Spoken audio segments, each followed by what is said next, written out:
Looking for it. Yeah, I got you. Okay. What's up, ladies and gentlemen? Thank you for joining us at Comic Book Streamland. This is our third time getting together this year. It's a record, right? 3 times in 1 month. That's huge for me. That's huge. It doesn't usually happen. We strive for more, but I want to thank everybody who is joining us, hanging out with us, and potentially chatting with us tonight. I know there's a lot of news going on, right? In the outside world, in the comic book world, but there's something very, very important that's going to be happening. And I know Tom is just as excited as I am about this news that came from the man himself, Barry Bostwick, and the documentary that no one is asking for, Megaforce, is happening. Yeah, there's plenty of movies that get documentaries like this that nobody. Who's not excited for Megaforce? No, who's not excited? Nobody is. What are you talking about, bro? Nobody is.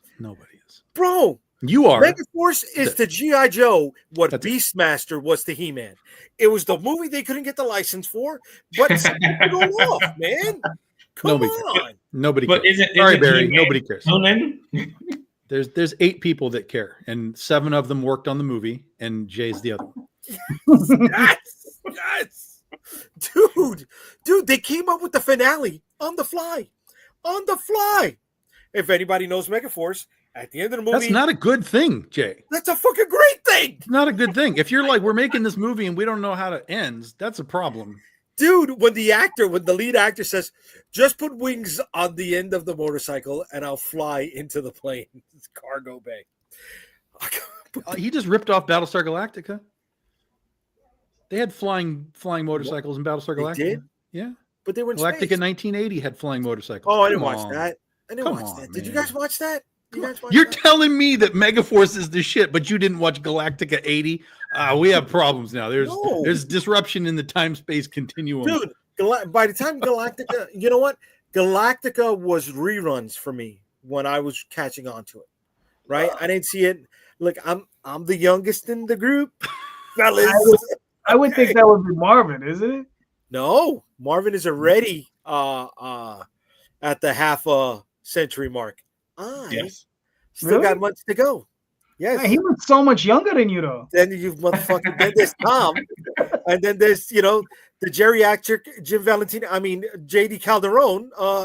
Just remember, I hate it when Tom is right. Just remember. Listen, hold on a second. Look, for me, Battlestar Galactica was on rerun time, competing with Buck Rogers. All right. Sure. Yeah. No, all that stuff was on at the same time. Yeah, of course. Right. Mm-hmm. I chose Buck Rogers over Battlestar Galactica. Excuse me. Don't hate. Just don't hate. You've had 40 years to catch up, Jay. You've had 40 years to catch up. Hey, Michael. Hey, W. Vogs and Christina, what's doing? Thank you all for joining us tonight. So Megaforce ripped off Battlestar Galactica. That's all I'm saying. Megaforce did not rip off Battlestar Galactica. Flying motorcycles. Megaforce ripped off the Eagle Force toys with the little gold costumes. All right, and gold costumes. That's also Battlestar Galactica. Flight suits, gold. Anything else? Yeah.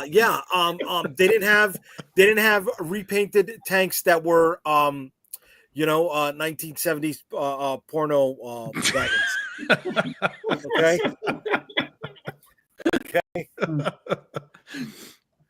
Way out of bounds. And incidentally, Green Room Talk, it does say Image on his books, by the way. It doesn't have the I, but it says Image Comics underneath.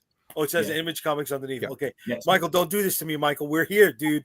We're here. Don't distance yourself. Megaforce isn't that bad. Okay. All right.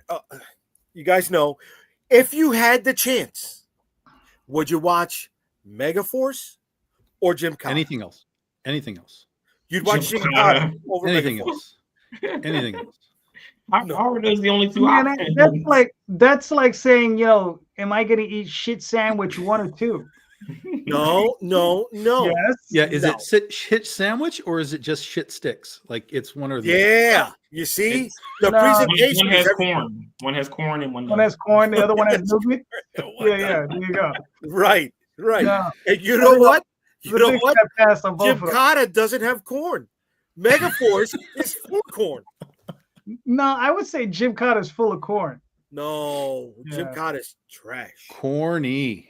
Yeah. See, They but both that's the. You know what? There's a lot of dad joke moments in Megaforce, right? In our older selves, are we not just have we not become that guy, right? Right? You know what I'm saying? No. So if we're Why don't you explain it? what happened?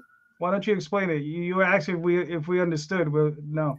No, that's the explanation, right? That sinister older uncle laugh, right? You telling me right now you wouldn't take a niece or nephew and torture them with Megaforce and just laugh the entire time when you Not just when- like, sit there and watch it? You wouldn't Not, have not fun when I doing have THX. Well, Yeah, here's the thing. it? 1138. You're Troll team. there's so many better things that you can even torture people with than Uh-huh. that. Like there's just Like? better things that you can torture people with. What, Like you're what making you it out like this is like the ultimate torture. Like no, there's way worse shit in the world than fucking Megaforce. At least Megaforce is just like an action movie. said? People Yeah. shoot stuff, whatever. Yeah. You know, you can get corny with it, but I don't know that it would ever be anyone's choice. Well, first of all, you'd have to find the Blu-ray or you'd have to I find it can't on wait. streaming, which it doesn't stream anywhere. You know, Some There's a mercy. reason- Some mercy. I mean, from it- God. it probably is out there somewhere. You probably have to pay for it. It's probably not like just on Tubi or something. I got no problem paying for it. Megaforce is worth it. Worth it, guys. Okay, let me ask you this question. Let's throw this at you. Would you rather watch Megaforce or G.I. Joe Retaliation with Channing Tatum? GI Joe Retaliation. That's not Bullshit. even close. Not even close. Okay. Not even Would close. you rather watch Megaforce or The Wolverine in Japan? The Wolverine. Yeah. The Wolverine. For sure. Not even close. Again, For not even sure. close. Yes. Not Definitely. remotely close. Yeah. You're way off base there. Would you said rather Origins watch to the top. Megaforce or the J.D. Salinger Captain America with Ned Beatty and an Italian Red Skull? That's harsh. That's rough. Mm. Now you're in the right. Now you're in the right comparison mode. Do you see that? That's the Yeah. compare. They're both pieces Yeah. of crap. Yeah, but Yeah. I think I'd still rather watch Captain America. No. Yeah, no, I think I'd have to go Megaforce at that point. See? At that You point, see? yeah. That I'm cap happy. is that cap is rough. All Oh right. no, it's bad. It's bad. I know. Yeah. It's bad. Yeah. Right? Marvin, Megaforce or J.D. Salinger Captain America? I don't think I've seen that yet. That Captain. Well, I've seen some of it. I haven't seen the whole thing. So You're not a friend. You have to. And I heard there was a director's cut that might be coming out. Oh no. Hold on here. Hold on. No. See, no, Michael. All right. Because No Retreat. Wait, I'm sorry. I confused No Retreat, No Surrender with Best of the Best. That's the one with Jean-Claude Van Damme. No Retreat. Yeah. Yeah, No It's Retreat. not even called that anymore. Best of the best. It has a different name now. Really? Best Yeah, of the Best too. yeah. I can't think of what they changed to. I just saw that the other day though, because I was looking up the movie because I hadn't seen it in a long time. I was like, how can I find this movie? And then I saw that it had its name altered. It's not Really? Best of the Best. It's got some other name attached to it now. Eric Roberts, Arnold Schwarzenegger from Wish. But that was a Was that she was making a I her? mean that was a decent 80s Yeah. thing. Yeah. I remember it. Like I wasn't like down on it. I was like, oh yeah, like let me see this movie. Best of the I Best was couldn't find okay. I couldn't Best of find the it. Best was all right. Yeah. All right. Let me ask you this: Megaforce or Mortal Kombat 2? Mortal Kombat 2. Mortal Kombat 2. Yeah. No fucking way. Yeah. No fucking Yeah. way. Yeah. No fucking way. Yeah, guys. that's not a question. You're in the right ballpark again, but it is Mortal Kombat. Yeah, Mm-mm. Mortal Kombat. Nah, negative, doctor, all day on that. If for no other reason than it still has the theme song. That's it. The theme song makes it immediately better than Megaforce. Oh, Immediately. okay. I don't like being an outlier on my own show. I really don't like. Not comfortable with this at all. You're on your own, sir. You're on your own. I mean, I can't wait for Megaforce. I'm looking Listen, forward but to Megaforce. it's okay to enjoy your own garbage. Yeah, Yes, that's of fine. course it is. There's know what I'm nothing wrong saying? with that. I'm not going to yuck anybody else's yum. You know what I mean, bro? There's people out there. They like Army of Darkness. I like Army of Darkness. All right, but there's some other things that just don't hit. Right? And Army of Darkness is tough on the rewatch. It really is. No, it's not. No, Yeah, it is. I literally just watched it like 2 weeks ago. It's great. Let's get the hell out of here. It's great. Again, everything is its moment in time, right? When you start to compare, 80s to 60s or 80s to 2000, like it all is, but just within itself, within the vacuum of itself, that's a good movie. Okay. All right. I'm gonna throw this one out there. You said 80s to 80s. So I know we're all of the age, and I'm pretty sure the people who are hanging out with in the chat are too. Megaforce or Zorro the Gay Blade. Zorro the Gay Blade for sure. That movie is hilarious. I've never It's seen me, Zorro. I Zorro. don't I am want to see here. Zorro. Yo, Zorro the Gay Blade is a hilarious movie. Man. Gay Blade is fucking hilarious. It is. It's a funny movie. And I I would be game to see it just because I've never seen it, but Michael, we're back. it's We're gonna back. be difficult. George Harrison, right? Yes, George Hamilton. Yes, George Yeah. Hamilton, and he played Don Diego de la Vega and his cousin Bunny Wigglesworth, who was a Mexican American from California, sent to Her Majesty's British Royal Navy, and came back. The namesake of the movie. And I hate the fucking movie. I really don't like the movie at all. But two moments of the Joaquin Phoenix Joker stood out for me. One was when the little person couldn't reach the lock after the Joker killed everybody in the room and he was trying to get out. I unfortunately laughed out loud at that moment. But the other was when the kid came out, Bruce came out, or whoever that was supposed to be, came out of the movie, and the marquee was Zorro, the Gay Blade, not just Zorro. I thought that was a great little nod. No, Yeah, that was a shitty movie too. Yeah, no, the Joker was garbage. Yeah. So Megaforce or Joaquin Phoenix Joker? Oh, Megaforce. That's my motherfucker. Oh, there, no, yeah. That's I've my game right never there. seen the Joaquin Joker. So You'd rather watch the Which- Joaquin Joker? The I first one or haven't the second seen one? He hasn't seen it. the Oh, second don't waste your time. Don't waste your time. why I haven't. Don't I have no Good. I Like, watched if the you- first one once and will never watch it again. So I'm not Yeah. watching the other one. Yeah. No, it was a waste of time. It was disgusting.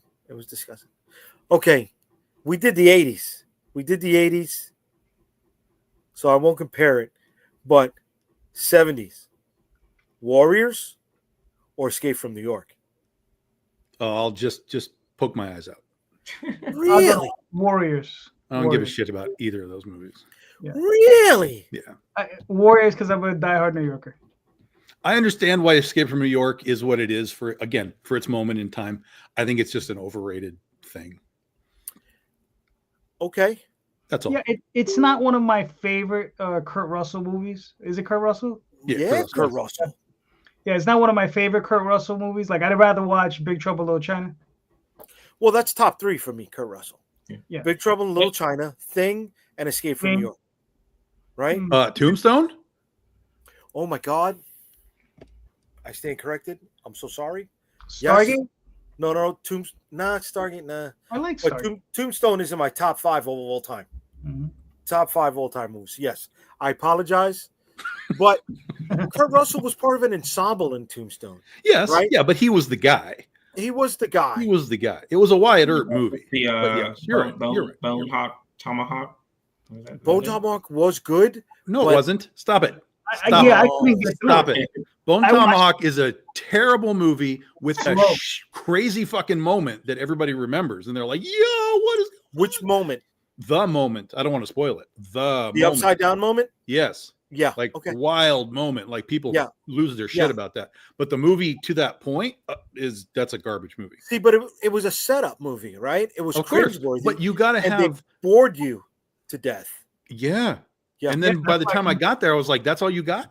Yeah. Because I've seen the upside down thing before. They've done that before. Oh, I They've didn't done see that that with the Terrifier, other places. Like, not even that was new. So, like, Right. by the time we got to the Bone Tomahawk, I was like, See, Huh? that's the thing that came out first. Bone Tomahawk came out before Terrifier.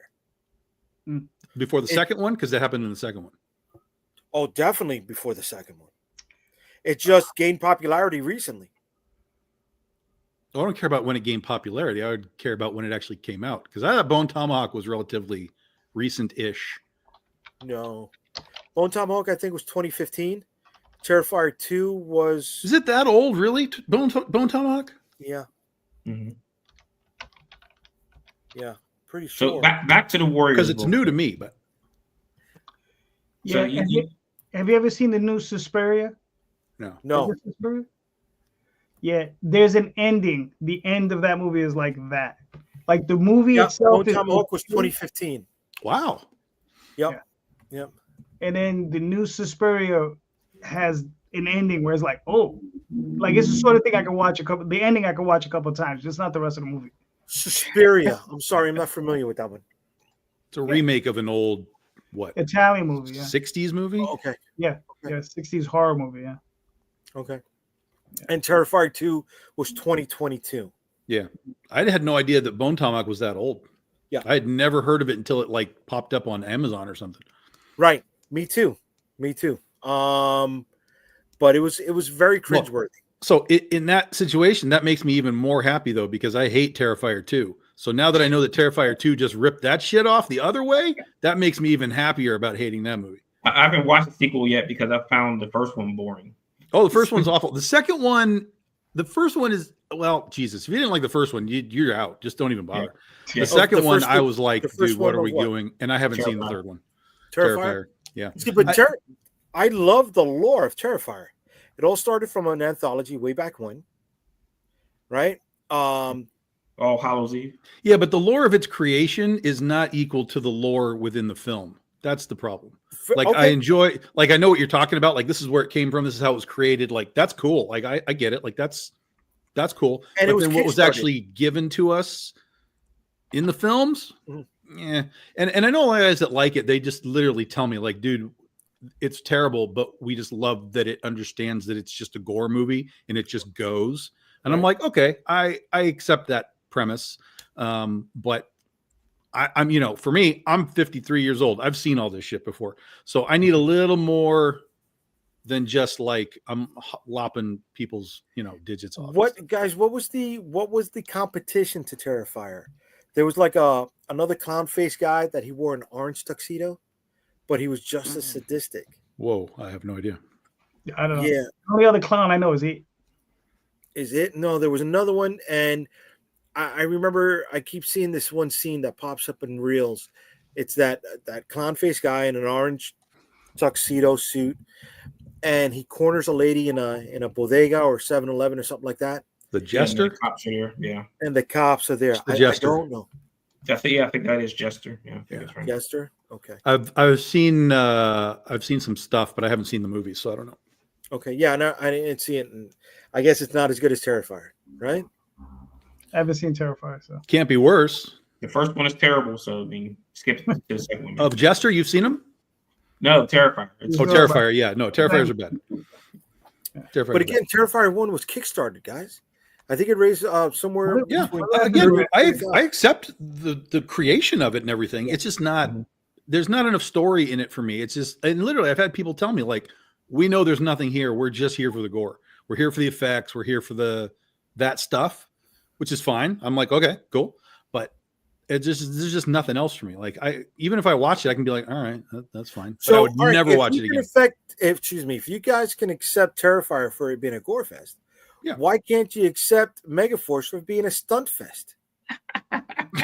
That's what it is. I can accept it, but I'll never watch it. That's my point. Mm. I'm not going to ever watch Terrifier again. I would never watch Megaforce again. Bullshit. We're gonna fucking watch it when the documentary comes out because we're gonna have a great conversation all about it. Come on, bro. Oh, God. Don't do this shit to me. God help us. God All help right. us. Yeah. Like I think you're gonna be talking to yourself that night. are you kidding me, bro? Yo, I am going to right now. We're putting this out there. When I go to Joe Fest, I'm gonna start recording people who come to the booth and ask them about Megaforce. Sure, but And I that's wanna the audience for it. That's the Yeah. pure audience for it. Of That's called course. niche. Niche. Yeah, Of course. Yeah. And I can't wait to see it. I'm looking forward to it. you'll be amongst your people then. Yeah. Like, all right.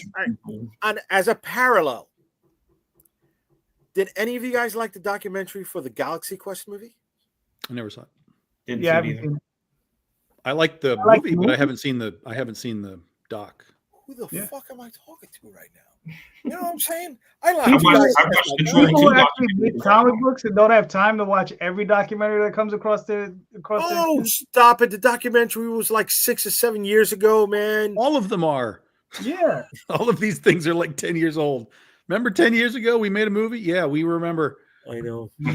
But We had most time of during those the things, pandemic. We See, had but 3 fucking years. here's the thing. Most of those documentaries are really innocuous. They just don't really bring you a whole lot. The docs that are cool to watch are things like Doomed, where you're talking about the old Richard Corbin Fantastic Four movie, and you get those guys to talk about it. That's a cool documentary because now you're going into something really bizarre and weird, you know, a movie that was never supposed to be made, stuff like that. That's like a cool doc.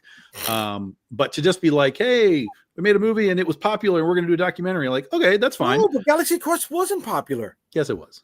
Yes, it was. Oh. Yes, it was. It Yes, barely it made was. back its budget and became a cult classic afterwards, dude. It was a VHS baby. That's where it really caught on, right? And they talk about Galaxy Quest being the seventh or sixth best Star Trek movie of all time. It's like, come on, the layers upon layers in this, dude.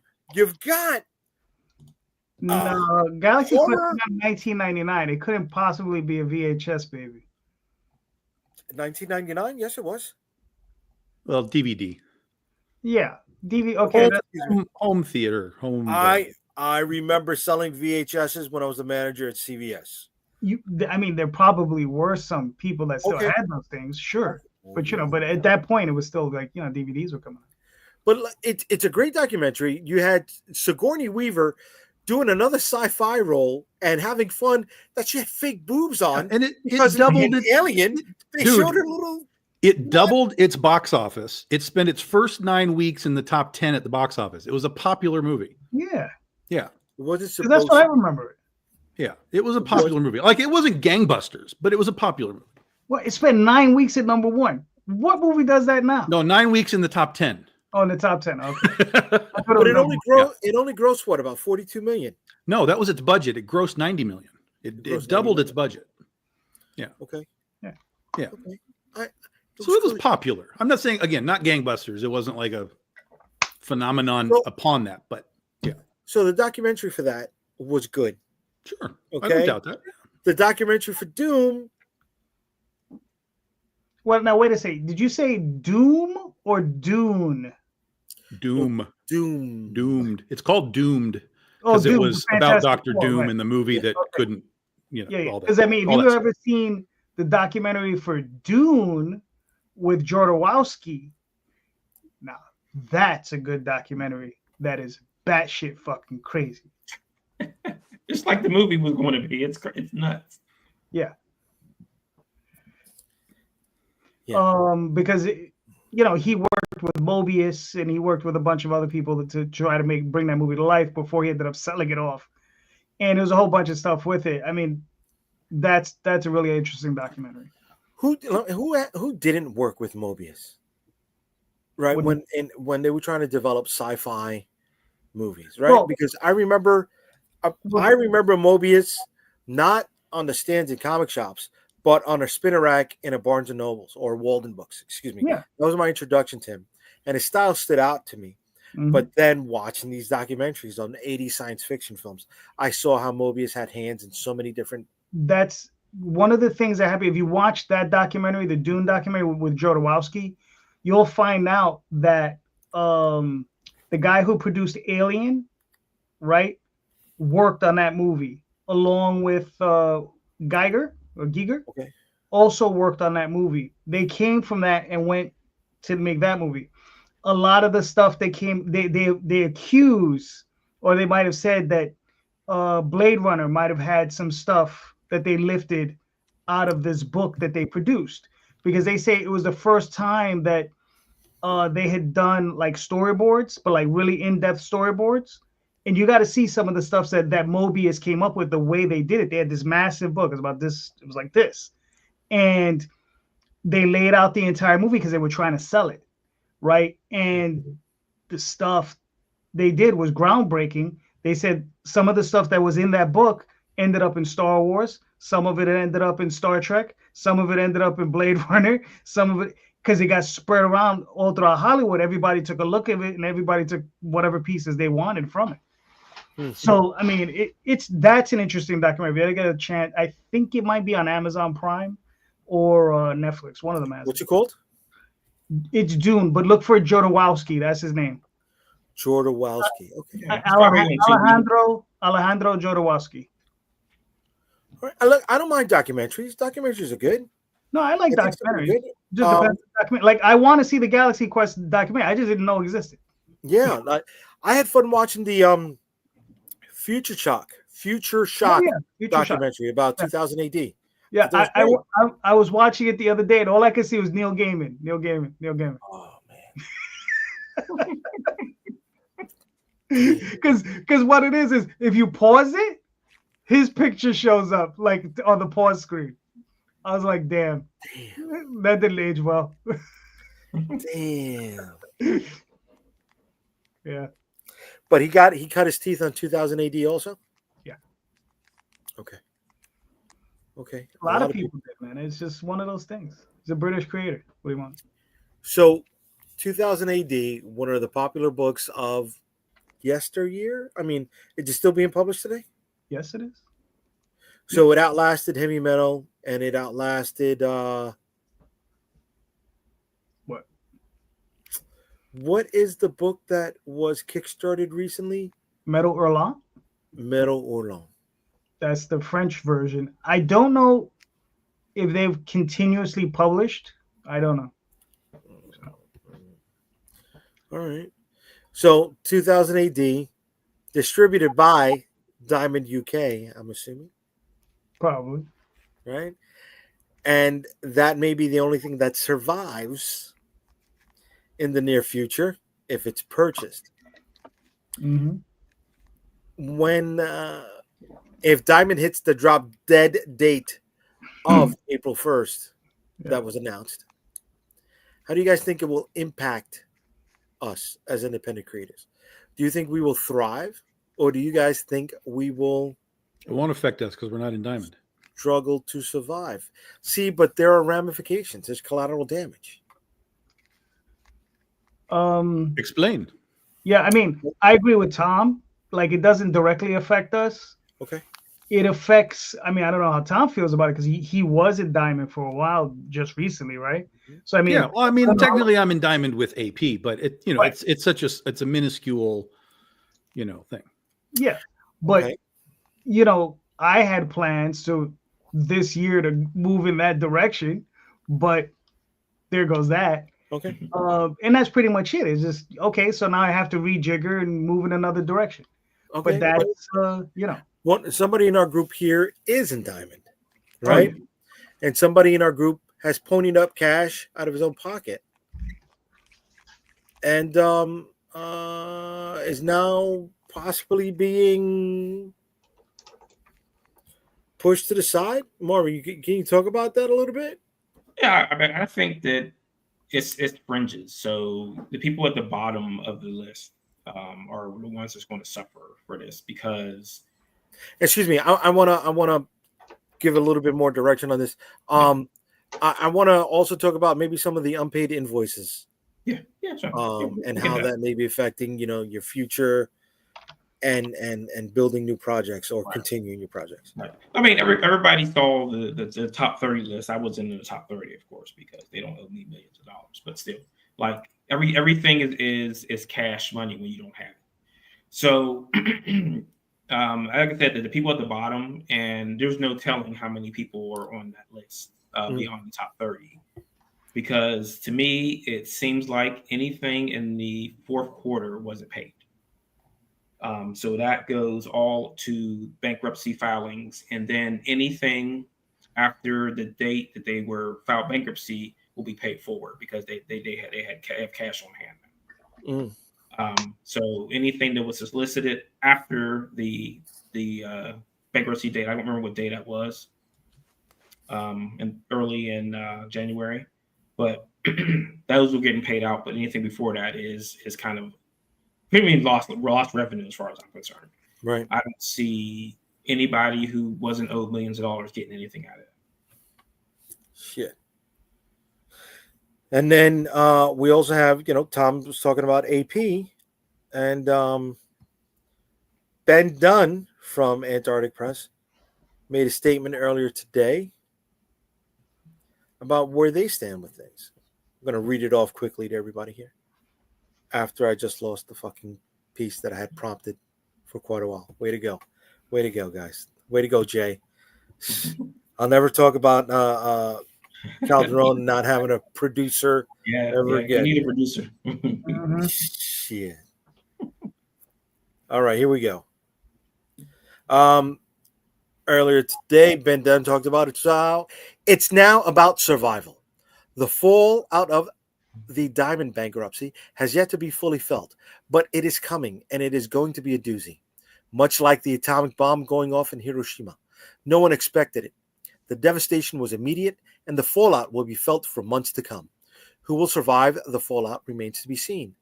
I still have hope that Diamond will emerge from this, but it seems most people in the industry are treating it like a terminal patient, with everyone just waiting for it to pass on. Those who are lucky enough to build fallout shelters or got out of town in time will survive for now. For you see, how long will it be before they will succumb to the downfall? Yes, the big two will continue, but will they even bother with monthly comics anymore? With comics in general, if you think about it, they could start at year 0 and reprint stories forever without doing a single new story ever. What will be the fallout in the direct market?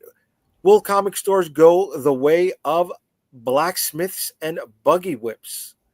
Will they transform into something totally different? Become pop culture beacons as opposed to the traditional comic store? That's already happened. That's Yeah. I mean, that's Some what places, comic yeah. shops are. Yeah. Yeah. I see a future where every creator becomes its own publisher, handling and owning their own creation, much like Marvel and DC are doing, where they will hire those they want to merely work with and not own any part of said creation. How will the direct market change? Well, assuming Diamond cannot find a buyer by April 1st, then it is gone for good. No more comics from publishers not carried by Lunar or Penguin, unless a new distributor arises or someone buys Diamond. And even then, they may not want to go to distribute, just want it for its parts. Then we are all on our own, all scrambling to get a new audience and to retain the readers we already have.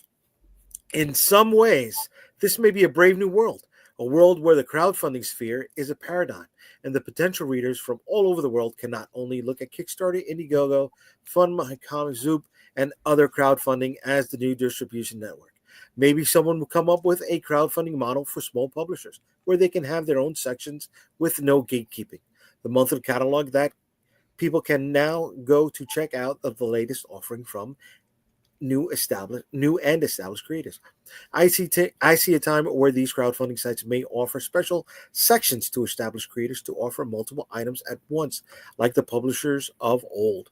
Who knows? Maybe several creators can get together to work out deals with printers to get better terms. Several creators may create a way to help each other and keeping talent employed to do events with each other's creations to create excitement. Maybe we can pool our resources to promote each other's creations and buy advertising that can reach a mass market. Who knows what the future holds? But for me, I'm not facing it lying down. Ben made a lot of statements in this. Some things that we have been talking about for quite a few years, guys. Such as, the gang printing method. But trying to get that together is like herding cats, right? Yes. Buying advertising in other people's books to keep them afloat. But now you start to deal with problems where people say, why am I going to buy pages in books that are... He's not talking about buying pages in other people's books. He's What talking is about getting advertising out beyond the comic book. Oh, excuse me. Okay. Yeah. So At least that's the way that I interpret it. Because advertising within the comic book space is great. Like, there's nothing wrong with it. But ideally, we have to take what comics are outside of the comic book space in order to grow. That's the only way to grow. I got into a beef on a podcast last week about this, how Diamond should have been the one doing advertising and marketing for the entire fucking industry. Even if the industry was kicking in, it should have come from Diamond, because they have access to all of the publishers, all of the art, all of the everything, that if they were to be like comics, it's like it's the 80s. It's back to the 80s. Got milk? They're not advertising a milk publisher or a milk specific. They're just saying, go drink your fucking milk. Beef. It's what for dinner. Go get your beef. Like, there used to be just generalized campaigns. And that's what comics needs. Comics needs a generalized campaign that says comic books exist. Go to your local comic book store. There needs to be a place for somebody to go. And there used to be, I don't know how good it is anymore. Go to your local comic store. Here's your QR code. Blip. It opens up a thing where you type in your zip code and it shows you where comic book stores are in the, a 50-mile radius. Comic shop locator. Comic shop locator. I don't know how good that works anymore, but I know they used to have it. There's a new one out there, and I forget what the website is. I'll have to find it and send it to you guys. But there's a brand new thing, comic shop locator thing. It's attached to it's a online comic book advertising platform. I forget what it's called. Do you guys remember what I'm talking about? So you pay a fee and you can list your books on there, and it's for marketing and advertising, and it has a locator on there. I have to find it. I'll find it. Yeah, so we need that locator, but we need that locator to be spread out to the public, not just the comic book circles. Because people in the comic book circles, they know where their comic book store is. What we need is to get this to the people that don't know that comic books even exist. Are you guys talking about this under Diamond comic shop locator? Yeah, there's another one out there now. I'll find it. There's another one out there. Yeah. Okay. So here's the kicker, and I don't think a lot of people know about this. So everybody's familiar with Comic Hub, or if you're not, can you pull up Comic Hub real quick? I'll look it up. Yeah. Okay. So back during the shutdown, either 2020 or 2021, the guy who owns Comic Hub, he's out of Australia. His name is Stu. Right. Was going to open up his website for publishers to be able to market to retailers and customers, because anyone who's using Comics Hub is tied into the retailer owner. So they have everybody's email addresses is tied into that website. So you would pay like a monthly fee, which means you can market your books to the retailers and to their customers through the app. And the retailer shut it down. They shut it down. They put their foot down and said, no, we're not going to do this. And he just dropped it and didn't want to do it anymore. So, I mean, that could have been something that could have been grown out over the last 5 years to be something that's viable. And now that Diamond is on its last leg, now you're complaining that you're losing something when you help to kill something. Right, but there's also other things like managed comics, right? Yeah. That retailers use, and there's things like Shopify, which Diamond was trying to or did integrate into their ordering system. Right. But neither one of those has an option for marketing from the publisher side. I actually talked to the guys who do own managed comics about doing something like that at Comics Pro last year. So I don't know if they're moving forward with that or what they're doing, but I mean, that's you have a hub that you have access to everything, and like you can't use it because they killed it. So this is no longer operational? The publisher, you see that there's that button there for publisher login? Yeah. That's dead. Doesn't exist. Really? That sucks. Yep. He was all ready to launch this thing, and it was like there was an article in Bleeding Cool about it, and he said he would have it ready in 2 weeks, and the retailers contacted him and said, "No, don't do that. We're not going to use it." Well, here we go. We got Frank saying hopefully Universal Distribution will take on a bunch of indie publishers. That's one of the things we're talking about, Frank, and I don't know, man. Yeah. Well, Universal's gone radio silent since Comics Pro. Right. And you never know. Sorry, since Comics Pro last year. Yes.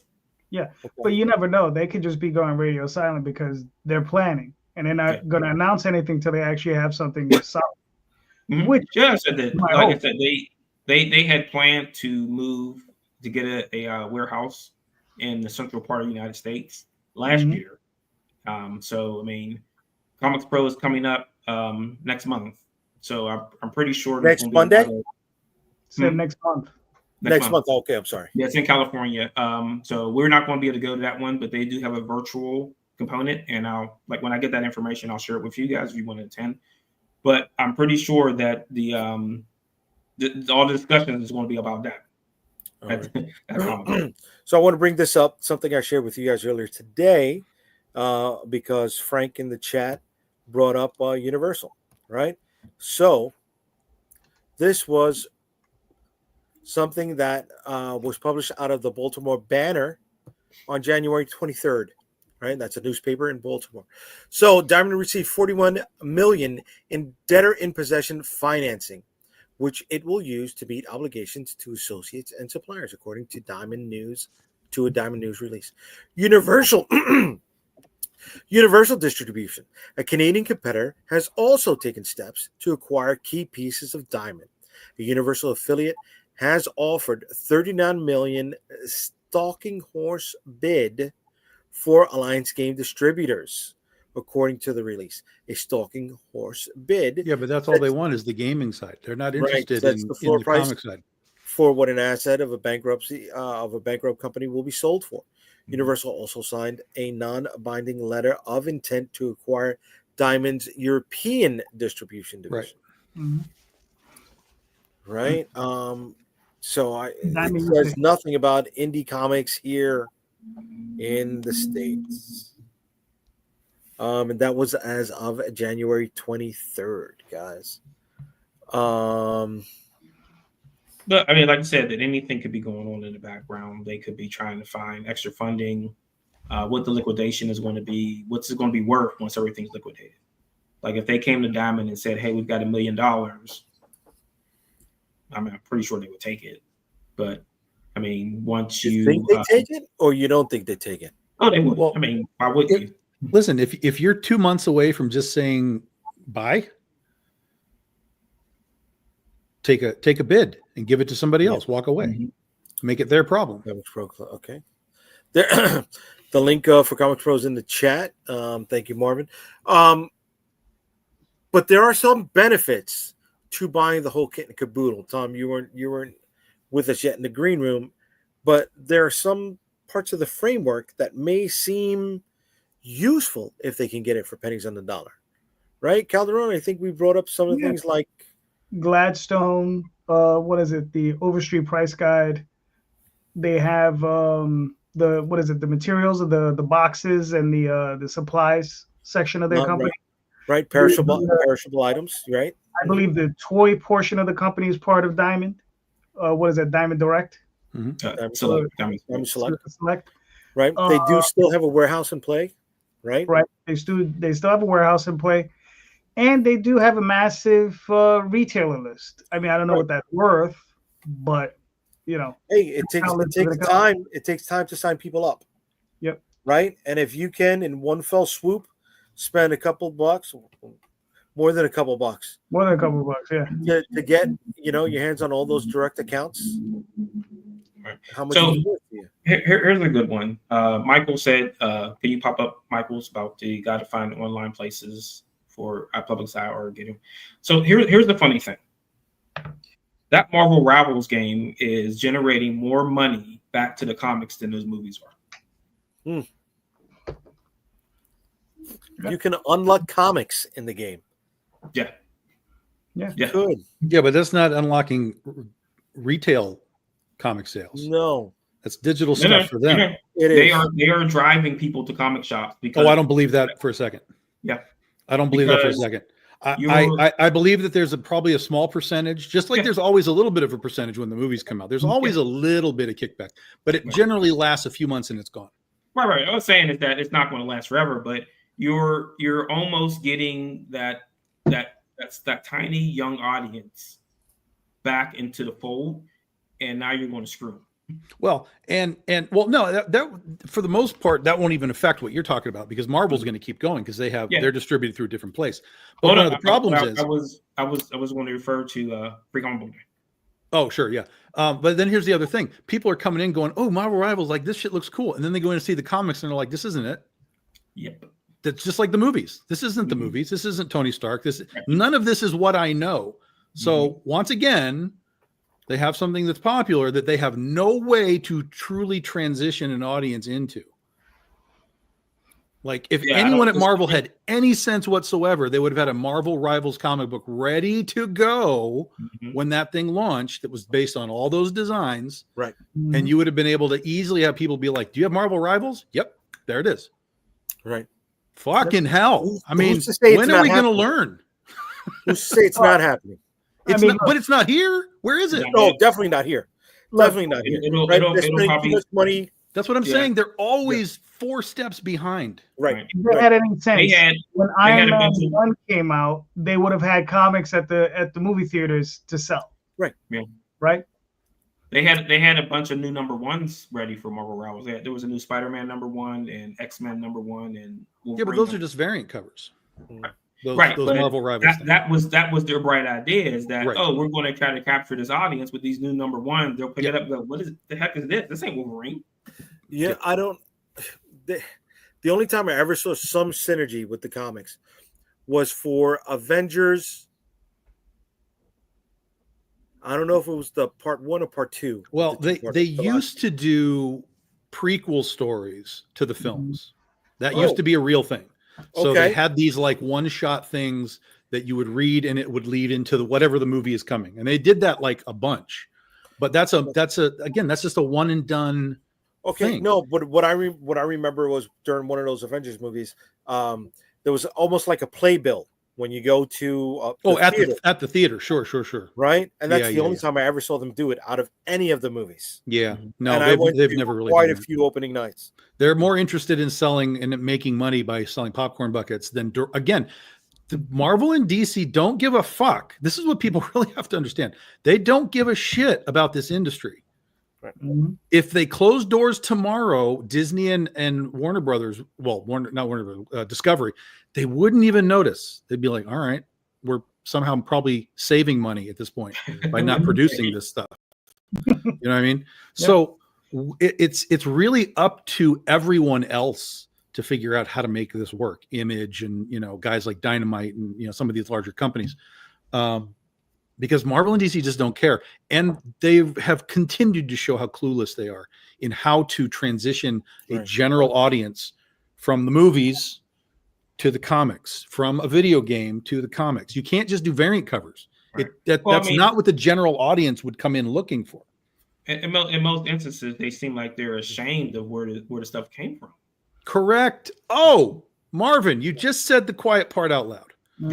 This has been a thing for decades upon decades where there's this weird thought process that the comic book store is this weird dark place where guys are got their underwear hanging out of their sweatpants, and it's just that's the perception, the hyper nerd cave, right? And yes, certainly there are shops that fit that mold more so probably even the past, but now most shops are very brightly lit. They are well done, well displayed, well merchandised. They have a breadth of places. But here's the other thing: if Marvel and DC start sending people to stores, guess what else is there? Image, Dark Horse, Boom, all of us. Mm-hmm. They look at that as now we're marketing for everybody, and they don't want the ship to rise for everybody. They want it to rise for them and for nobody else. Okay, so I'm listening to an interview with Patrick Browder, the owner of Challengers in Chicago, pretty big comic shop that's out there. And when it comes to the marketing and the advertising and the stuff, when the Ultimate line of books, when the Absolute line of books were coming out for DC, he created his own point of sale merchandise, right? His own banners that they hang in the windows with their own imagery of the books and the release dates. Why did he have to do that?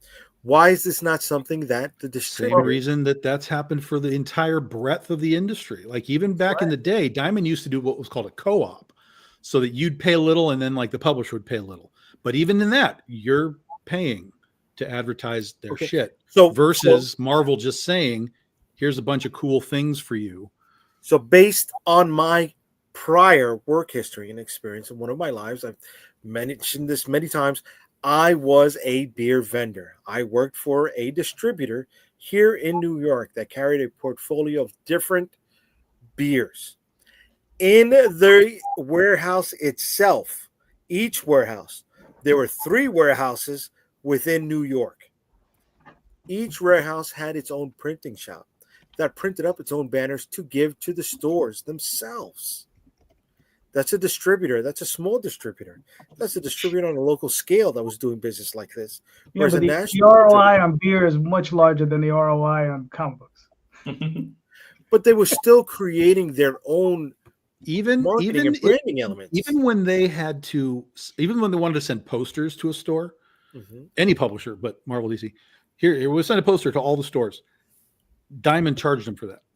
Yep. Yeah. There's a charge for this entire chain has charge. Yeah, you and all of it leads all the way down to the retailer footing the bill for all this shit. Right. There's never really been hyper support for the retailer. Well, that's where the type of thing that we're talking about. That's where each vendor, right, the big 2, the smaller places, needed to have their street teams, right? Their sales reps that will go to the stores themselves and pass it on themselves, right? What were the Valiant and Bad Idea? They were calling them something else. I mean, it doesn't really themselves matter. Out of business is what they were calling themselves. Yeah. But they were offering them swag for doing the work that a vendor would have done, going to the store to bring in the point of sale merchandise. Yes. And that was something that could have alleviated that bill in that chain, going all the way back down to the retailer. Well, it's still cost. You're still having to pay for whatever it is you're giving them. Of course you There's do. still But we're cost. talking about paper goods sometimes. Yeah, right? yeah. No, it's a cheap cost, but it's a cost. Yeah. But it's still informative. Yeah, and That's it's still one of the 2 things companies that are no longer in business. or barely, I should say. I think Valiant is still kind of around, but barely still in business. Right. I just hope Bad Idea. I'm not saying you're wrong. I'm not saying you're wrong in the slightest, but I'm just saying that a lot of this stuff has been tried, and it just doesn't seem to work. But the one thing, guys, that has never been tried, ever, is a generalized marketing campaign that comic books fucking exist. They are in your town or close to your town. Mm-hmm. The closest thing we've ever gotten is 2 times. Back when Marvel had G.I. Joe and Transformers, they would do quick little tie-ins to the cartoon. Hey, here's a cartoon. And G.I. Joe is monthly at your comic shop, whatever. Right. And then when the New 52 happened, DC did commercials on Cartoon Network. They had New 52 DC commercials, which were cool. That is it, as far as I understand, as far as marketing. And that was just Marvel and DC. So again, it's not a generalized got milk campaign. No, let's rewind this. For many, many, many years back, when Malibu was kicking off the Ultraverse, there was a movie with Charlie Sheen and Buffy the Vampire Slayer. I forgot who they were. What's her name is? What? Kirsty Swanson. There we go.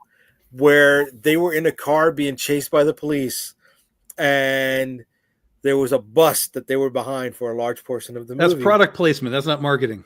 No, but that That's falls not- under the banner. Not an advert. No, it doesn't. That falls No, it under the doesn't. banner, Because you know dude. why? Because I never saw that movie, so I never saw that ad. Okay. If you want to flip that around and say, hey, look, there's a comic book movie in this theater. Let's run comic book ads at the beginning of this thing for trailers and stuff. Mhm. Like you're watching the trailer for Superman. Guess what? Superman comics. Go. And the thing is, you couldn't say that Disney couldn't insist, right? Because there was a point where Marvel movies were doing nothing but gangbusters. You tell me they couldn't insist on the theaters playing a 30-second spot for comic shops in every theater before every film? Yeah. Right? Mhm. And at the end where it says continue to adventure at your local comic shop. Very Right. easy. Right. Yeah. You have Right. that right before you go to your end credit scene. You have it right Yeah. there. Comic shop. Go to your comic shop. End credits. Yep. Because it's not like it was never done before. Because I remember when George Lucas wanted, when theaters needed to upgrade their sound system to the THX Yeah. Right. before he would allow those movies to be played in those theaters. Mm-hmm. So that insisting has worked before. Right. Well, but like you said, is that if they don't care Right. what the source of those things are from, and they're embarrassed that they have to kind of placate to those things, then I this is why you get movies like Joker and other movies like that, because they're not interested. Or you get a movie like Bloodshot, they're not interested in that character. They're interested in selling something to a new audience that's going to generate billions of dollars and not kick anything back down the road. Did you guys see the Superman news for today? News? No, what was it? No. That the Schuster family is blocking the release of the movie in the UK because of the copyright laws. Like it's in a few countries because the copyright laws Yeah. are different, and the rights have reverted back to the families. Yeah. That And was that's why we had Man of Steel, folks. Mm. That is why we had Man of Steel and not Superman. Mhm. Well, okay. I want to get back. I do want to get back to that, but I want to touch on that cross pollination that we were Yeah, talking for but a moment. if I could just say this real quick, I think one of the biggest issues with where we were discussing, like, why is it these big corporations treat Marvel and DC and the comic book industry so poorly, is because they were just absorbed into these corporations rather than being left as companies that needed to make money on their own. You understand? As an arm of the corporation, but they're their own corporation under the umbrella, where they were forced, where their leaders within those corporations were forced to make money, right? Substantial amounts of money, because the brain trusts, if that's what you want to call it, at the heads of those of those divisions, right, have not been doing their jobs very well. And that's just facts. I can't fully agree with that not caring statement, because somewhere down the chain, some things did get through, and I want to attach the cross pollination that we were talking about for a second. Hold on, Hold on. because If I we're have. talking about- Wait. No, I gave you time. You said hold on, but I held on. Hold Go ahead. Okay, my turn. Make it quick. on, because Okay. I have a You Sin almost done? City DVD and I have a V for Vendetta DVD. That Okay. each one has a trade in digest form attached with those DVDs. Those are 40-year-old books. We're talking about They- selling new things. Well, but it did happen. It Sure, did happen. but there's always good things that happen. The things Right. you have to do is you have to be like bad, good. Bad, good. Okay. Bad, good. So- There's always good. So rather than having a small figurine of a Batman or Superman in one of the DVDs they would put out, they couldn't put out a digest that they're doing right now. A digest? A digest size is the Who the perfect fuck size wants for a the Batman. digest of Watchmen? They're doing a digest of Watchmen right now. Who the fuck wants that? Who asked for that? It's selling. I don't know. Nobody asked for it, but it's selling. Nobody asked for it. If it's selling to people that just want all of the versions of shit. There's no reason for a No. digest version of the Watchmen. They sold. No, you got to remember, DC put out an initiative where they released a bunch of digest-sized books. Yes. It wasn't just Watchmen, and Right, those right, books have been doing very well, in regular bookstores. And I think what it is they're trying to pull in the manga fans. And what they Right. did is they pulled Right. in, because of the size. They're looking at the format. Yeah. But it's something. But I still feel that the brain trusts at Marvel and DC Publishing Mhm. have not been doing a very good job of pushing out books That I can agree with. Yes. into the greater market. You Well, understand? and again, even with that digest thought process, which I accept, Mhm. they're still pushing out the same old shit. How do we get the new books up to par? Artistically, from a writing standpoint, from a let's make people care what these things are now standpoint. Yeah, and that's one of the points I was trying to make. I mean, if you look at Jim Shooter's era of Marvel, right, there were a number of great books, but the entire line in and of itself was fairly good. You can pretty much pick up any of those books and just read them and just, this was a decent comic book. This was a good comic book. The fun comic book. Whereas today, if you just randomly pick up a Marvel or DC book, you might not get that same reaction. Oh, you mean like what if Donald Duck was Wolverine? I don't know. I You're don't. telling me that's not a great book? I don't know. I haven't read it.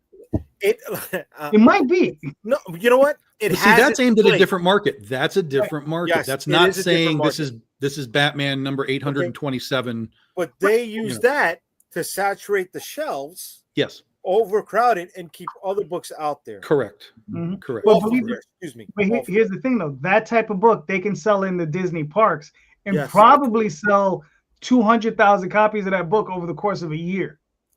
Because in the parks they'll be evergreen. They probably could have put a trade together, right? Mhm. Or digest together if that is the crowd that they're going after, Mhm. right? But that is I don't want to say smack in our face, but is it a way to keep us off of the shelf?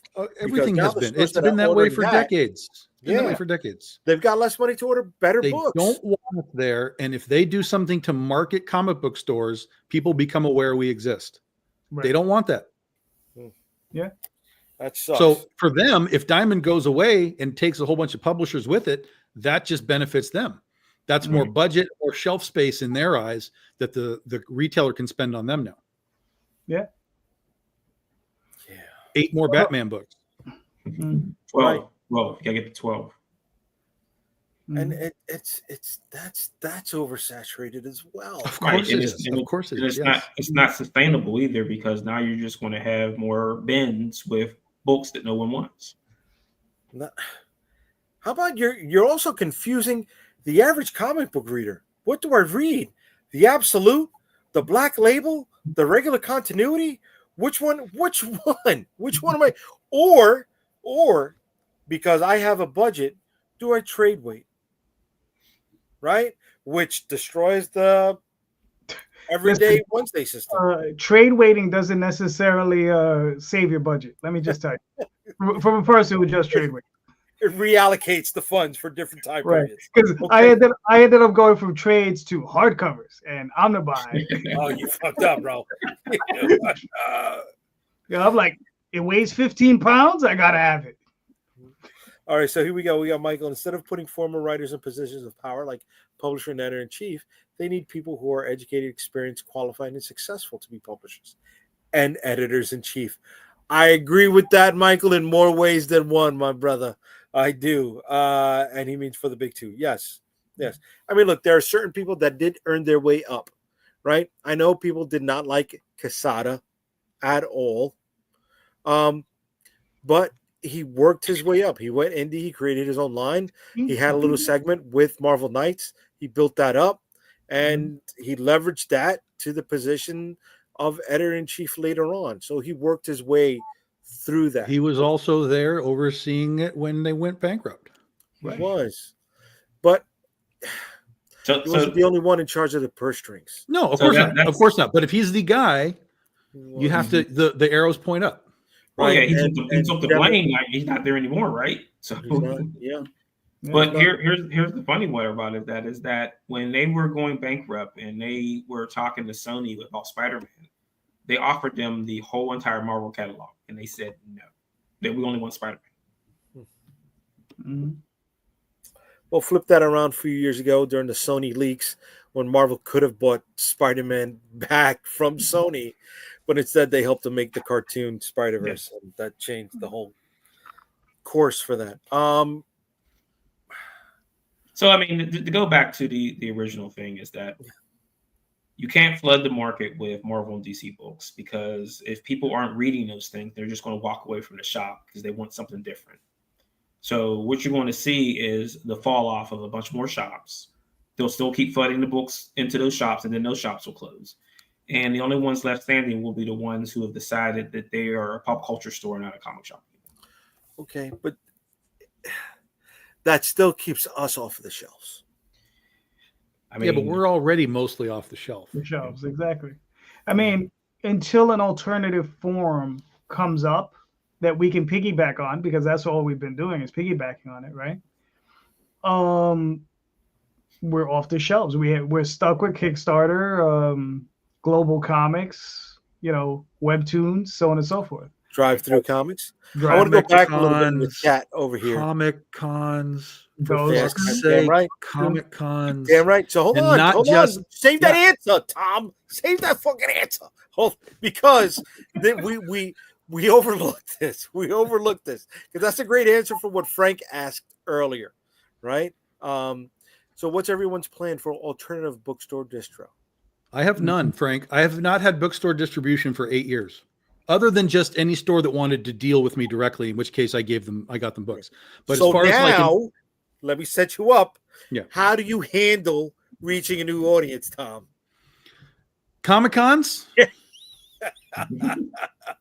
but, and here's the big but, right? Because that's obvious. We've been doing it for decades. Comic Cons.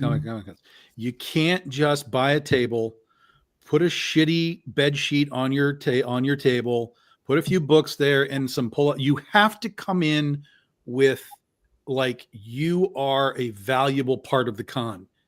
Now you have to be this entity within whatever con that you are in. You have to level up all of the game.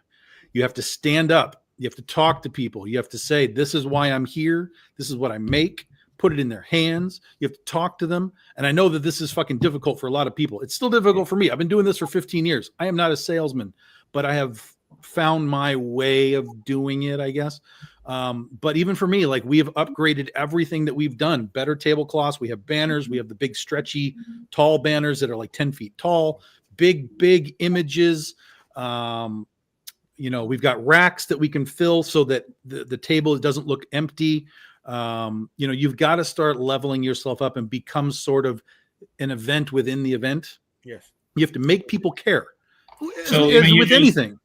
You're trying to like eat both a Carnival Barker and a rolling retail location. Correct. Yeah, you want Correct. to give You them are an experience. you are a food truck, my friends. Yes. How do you get people to come eat your taco?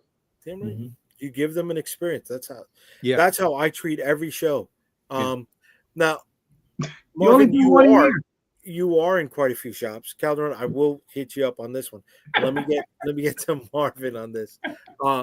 How are you handling alternative meats bookstore distribution? So I mean, we're going to figure that out tomorrow because we do have a show tomorrow, our Comicsburg little thing we're doing tomorrow at 4:00 on YouTube. So I mean, you're looking for options. So like I said, is that ICV2 thing is out there, but that's direct to retailer. It serves as a hub. I mean, we have sold to shops through our website too. So we do have wholesale pricing on the website. Okay. We do the wholesales through the Kickstarter. So we kind of like, so in all honesty, my goal was never to stay with Diamond forever anyway. It was a door opener for me to springboard to going direct, because I didn't want to keep doing it like that forever. But we've probably got like 300 shops we work with now. If we go direct, will we keep 100, 150? I don't know. We're going to find out. But I mean, we're waiting for other options to present themselves, which will hopefully put us back into a mode of not having pack and ship books, which is nothing that I want to do. Because it's time, it's not cost effective. No, and not to 100 stores. It's not. Right. And I want to talk about Calderon's alternative methods to bookstore distribution with his latest release over here, Passing Queens and Making Homes. You want to talk to us about it, dear boy? All of our audience just left. Fuck There off. you go. Not because of JD, just because we're talking about Kickstarters now. Yes, but we gotta give him a plug, brother. We gotta give him a plug. There you go. So give everybody a heads up, kid. Yes. While I So play the Passing video. Queens and Making Homes is the story of Oswald, where this is him coming into himself. He's a very young mouse at this point. He's first discovered. He runs across a young noble, a pair of young. I'm terrible at this. It's just I see. You got to get better at this, man. You need that elevator I know. pitch. You need 2 You sentences. do. Go. It's full Hey, color. I just wrote a Substack about that. It's full color, right? You got two different covers going on so over it's here. full color for the first time. There so- you go. This is the story of 2 young nobles. They're trying to rescue their kingdom, and Oswald is helping them. Okay, so their kingdom's been invaded by orcs. The orc queen, there's an orc queen. She's a sorceress. She's ensorcelled their And father, who's the Sorcel, king. That's Yeah, I know. It's a terrible word. what the fuck? you better put a trademark on that. Someone's going to I figure know. out how to work that word. I don't see Tom writing it down for his notebook, though. I literally have my pen right here. There you go. I write everything down, JD. So anyway, they're invading. Oswald, read the goddamn book. Just go by.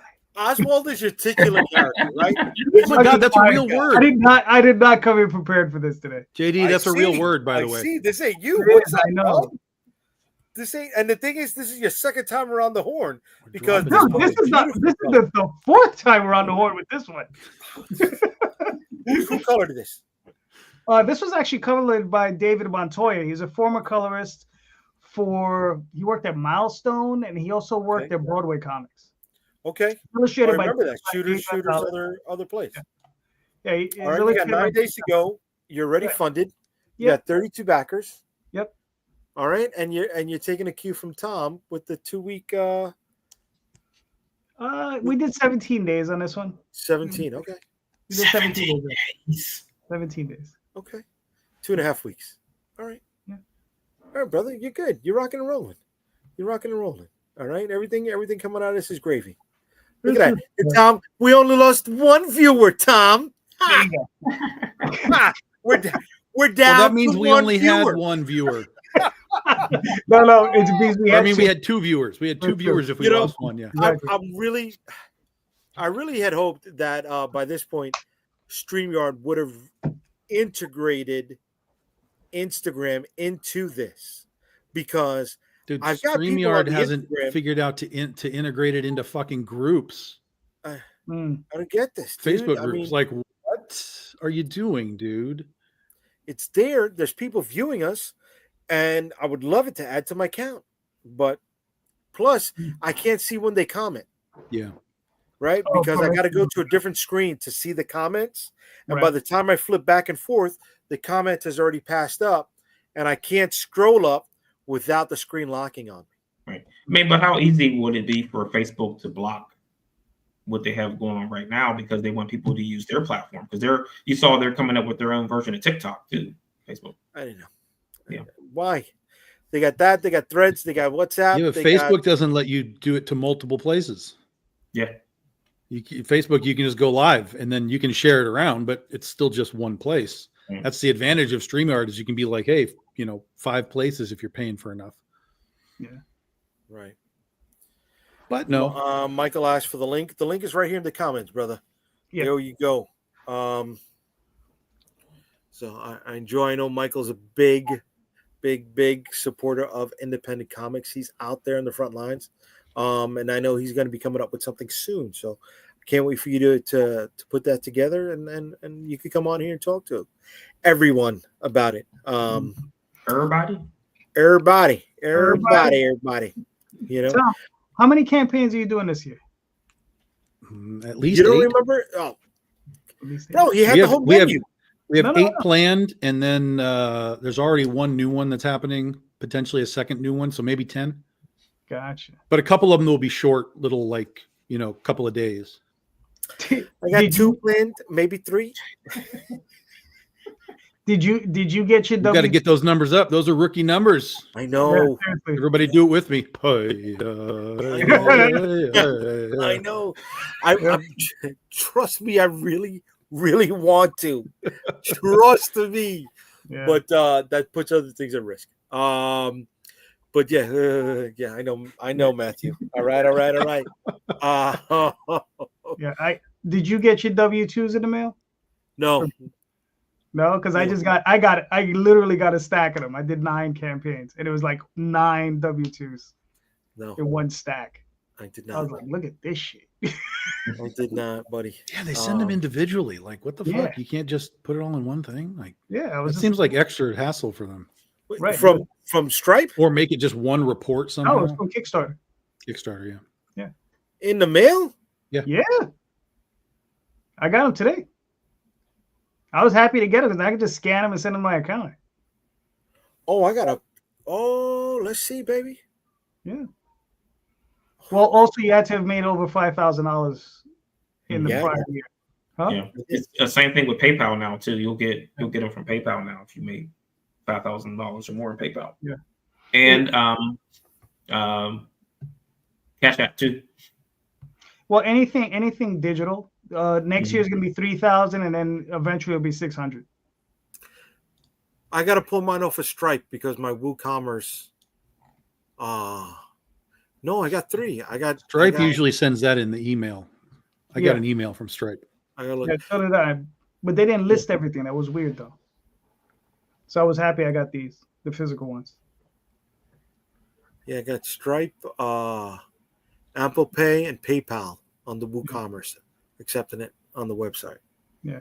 What you want to hear something really funny is I got a W-2 from Amazon for 2 books that that Daphne and I put up there years ago, and it made $60 this year. So we have to relook at Amazon because we haven't looked and touched that account in years, and it's 2 prose books of Oswald that's been up there forever. And I'm like, where the hell did this come from?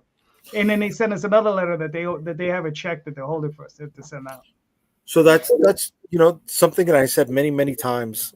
In 2025, Amazon and Walmart online will be capturing approximately 25% of the American dollar.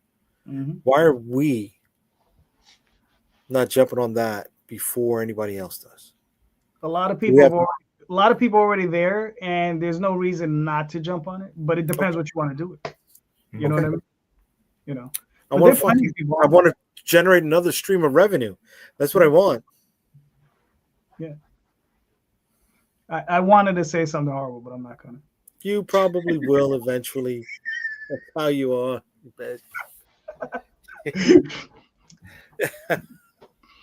So, all right, guys, we're about to hit the 1.5 hour mark.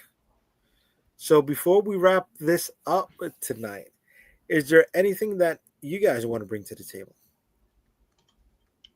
Just my video tomorrow. That I put that in the private chat if you want to. Oh, yeah, I'll put that bad boy up. I'm gonna start some trouble tomorrow. Mm-hmm. No, that's what I do. Get out of my trademark. All right, here we go. So mañana, the Comicsburg Showcase, folks. You want to tell us about it, brother? Sure. So we're going to go over anything that we have coming out this year. Nice. Cool. And try to figure out what our next plans are going to be, because this was originally just going to be, hey, this is what's coming. This is what we're going to have in Diamond. This is what we're going to have direct. Now it's going to be, hey, this is all we have coming direct, because we have no idea what's going to happen. And I was actually planning a big how to do about issue 10 coming out. And I don't know what I'm going to do with that. So I'm probably going to do a Kickstarter. Okay. All right. The link for Marvin's YouTube, Comicsburg YouTube, is right there in the comments, guys. And you go live what time tomorrow? 4 p.m. Eastern Standard Time. Nice. You go live in 18 hours, February 1st at 1 p.m. Okay. Will anybody in particular be joining you? Everyone from the Comicsburg crew except for William. Okay. Very cool. All right. Little Studio's going to check out the event tomorrow. Way to be. Way to be, brother. All right. What's up with you, Calderon? What else is on the docket, bro? What do you got to say? What do you got to bring up before we get out of here? I don't really have anything. I mean, we got the show on Sunday. Tom is going to be there. What? Yep. I didn't get an invite. You're not. Yeah. Yeah. You see that? You see that? He didn't get an invite. I run a whole show with you, Marvin. You get a whole night. So. Marvin, I don't like that. I don't like that. And listen, and here's the other from everybody. Here's what's really Nobody special. puts Marvin in the corner. Here's what's really special. Huh? Jay's not going to be there. Yeah. And the real co-host is going to be there. Daphne. Daphne's co-host. You see, that's messed up. Because I can't come back on that, bro. I won't do that. That's why do you got to put me in this position? There's no position to put you in. I just put in the better person, period. Yeah, I can't deny that. What am I gonna say? Daphne brings in 10 figures. You know what I'm saying? She's her own full show. Plus, she has other shows. Yep. I mean, come on. The only negative Mm-hmm. Go ahead. about that young woman is look at who she selected as her partner in life. I mean, blink twice if you're in trouble when you're on screen, baby. That's all I want to ask her. Is that why Glenda's always blinking at me whenever I see her? Yeah. Bro? Oh, okay. Bro, I was wondering. you were on audio the other day, and she was like, I could imagine.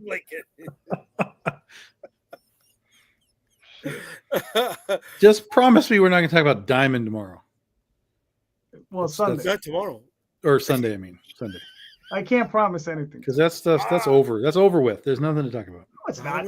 That's It's buried. That subject is buried. Losing a date. Losing a Buried. Dead and buried. All right, let me ask you guys this. Well, I mean, here's the thing. Here's a question, Tom. Here's a question for everybody. Does anybody think there's any way that Diamond makes it out of this? No. Not unless the only way they get out is if they're purchased by somebody. That's it. Right, I agree. Right. Whether that happens in 2 months or not, I don't think you It's a can. rough one. Well, I mean, not a purchase. Unless someone comes in at 0 hour and just throws them some money out. well, yeah, but I mean that would be them coming in for some sort of ownership stake. Mhm. But Right. why would you buy pieces of the Titanic after it's already gone down? Just worth money. Well, I think the biggest problem that they're going to have with a buyer is who are they supporting? Like without Marvel and DC and without Image now, like Yep.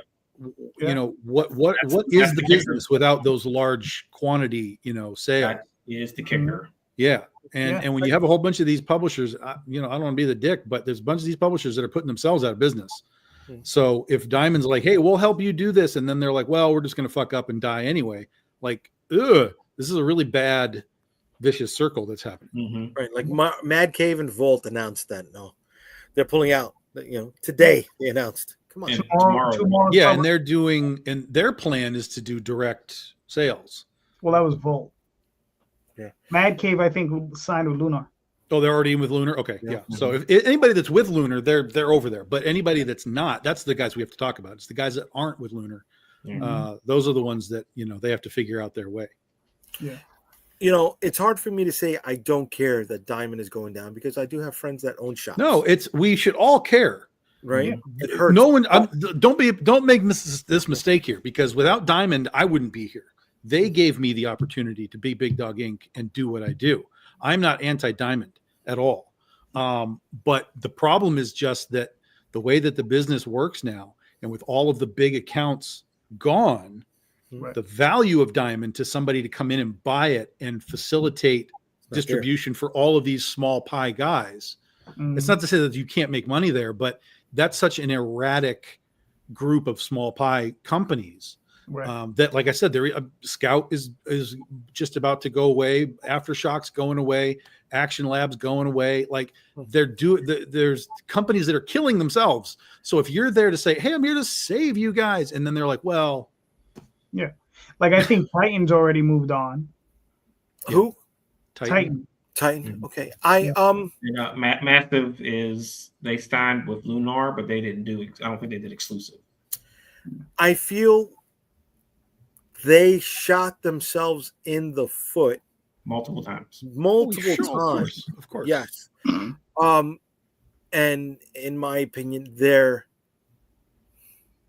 not their inability, but their resistance to upgrading their technology, to integrating,